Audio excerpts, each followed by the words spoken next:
प्रकृति समरूपता का नियम क्या है? सेमेस्टर 1 फिलॉसफी का ये बहुत ही इंपॉर्टेंट सवाल है जिसे मैं आपको एक आसान नोट्स के साथ आसान भाषा में समझाऊंगा।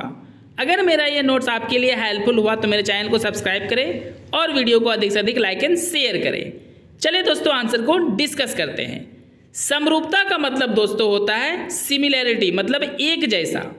एक जैसी परिस्थिति में प्रकृति एक जैसा अर्थात एक समान ही व्यवहार करती है और इसे ही प्रकृति समरूपता का नियम कहते हैं।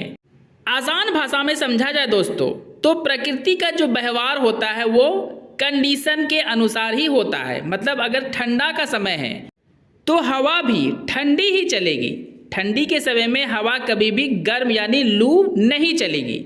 मतलब आसान है दोस्तों, कंडीशन के अकॉर्डिंग ही प्रकृति अपना व्यवहार करती है। कभी भी प्रकृति अपने परिस्थिति के विपरीत यानी उल्टा कार्य नहीं करती है। उल्टा कार्य मतलब दोस्तों ठंडी के मौसम में कभी भी लू नहीं चल सकती है।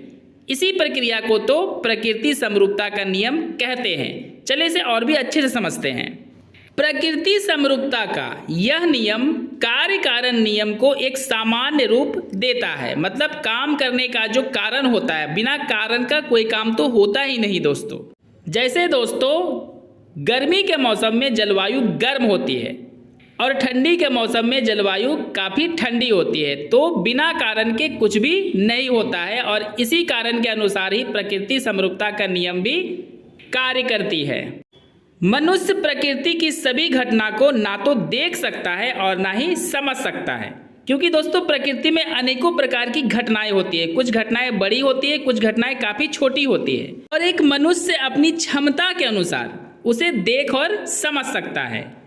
लेकिन मनुष्य वैज्ञानिक नियम के आधार पर कुछ प्रकृति के नियम को समझ सकता है। मतलब मनुष्य वैज्ञानिक के नियम को अपनाकर प्रकृति में होने वाली घटनाओं को कुछ हद तक, पूरा नहीं दोस्तों, कुछ हद तक समझ सकता है। उदाहरण से इसे समझते हैं दोस्तों। लोगों को मरते हुए देखकर मनुष्य समझ चुका है कि सभी मनुष्य मरणशील होते हैं। मतलब सभी मनुष्य को यानी जिसने भी जन्म लिया है उसे एक दिन जरूर मरना है और यही तो है प्रकृति समरूपता का नियम।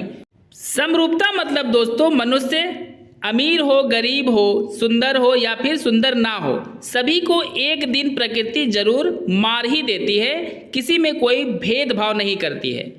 इसलिए इसे ही प्रकृति समरूपता का नियम कहते हैं। आई होप दोस्तों आपको अब अच्छे से समझ में आ गया होगा।